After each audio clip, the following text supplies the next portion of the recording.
18 months after its launch, what now for the Juncker Investment Plan to boost Europe's economy? We are contributing to investments, and that means jobs for the people.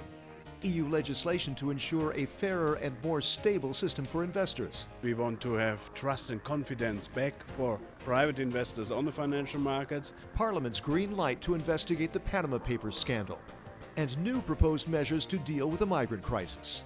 We need to pump investment into developing countries, a form of Marshall Plan that will give people a chance at a future there without fear. Hello and welcome to our roundup of the European Parliament's latest plenary session here in Strasbourg. We begin with the Juncker Plan to stimulate more job-creating investment across the EU. A year and a half into the plan, the European Commission says it would like to extend it beyond 2018.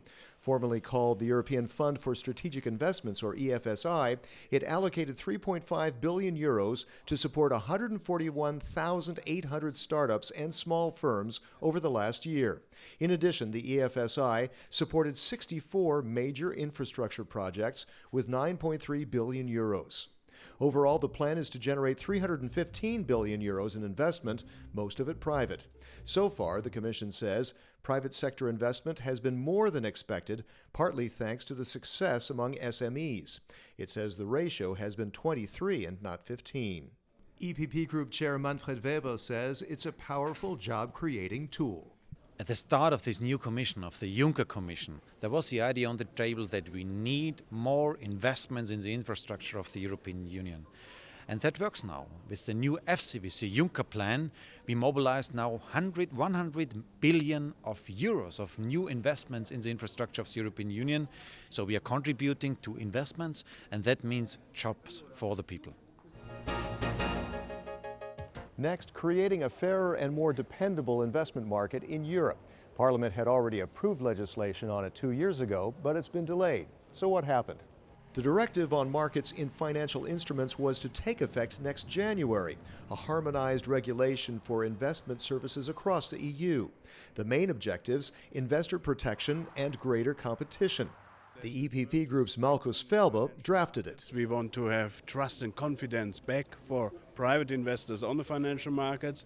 We are regulating things on financial markets which have not been regulated, like high-frequency trading, like commodity derivatives. Sounds very abstract, but in concrete we have especially the problem to avoid food speculation, which we saw in 2008, for example. And of course we have a huge area of consumer protection. But something got in the way, technology. Member states need more time to build complex IT systems to enable enforcement of the new directive. That's why Parliament has approved a one-year extension to January 2018. Me as rapporteur, I would like to have it in place in the beginning of next year. So I was really frustrated, disappointed on that behavior.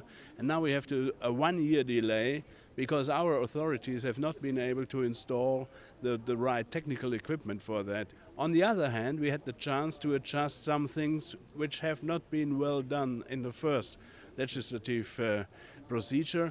Those modifications include clarifying measures on enforcing transparency in pre-trading and post-trading transactions. Here's another blaring transparency issue, the Panama Papers. Parliament has approved a special committee to shed further light on the tax avoidance scandal and to propose EU action to prevent it from happening again. The Panama Papers scandal involved millions of documents from a law firm in Panama that created more than 200,000 offshore companies for people in more than 200 countries and territories. Overall, the European Parliament says tax evasion and avoidance rob EU governments up to 70 billion euros a year in taxes. In Parliament, the Conference of Presidents making up the leadership agreed to form an investigative committee that's to come up with recommendations within 12 months.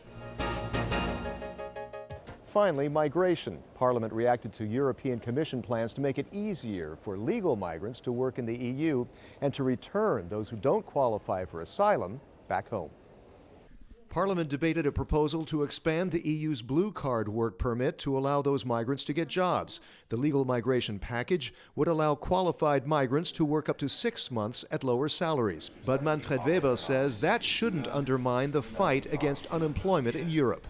Wir haben in der Europäischen Union nach wie vor Millionen Menschen ohne Arbeit. Wir haben Millionen junger Menschen im Süden des Kontinents ohne Arbeit.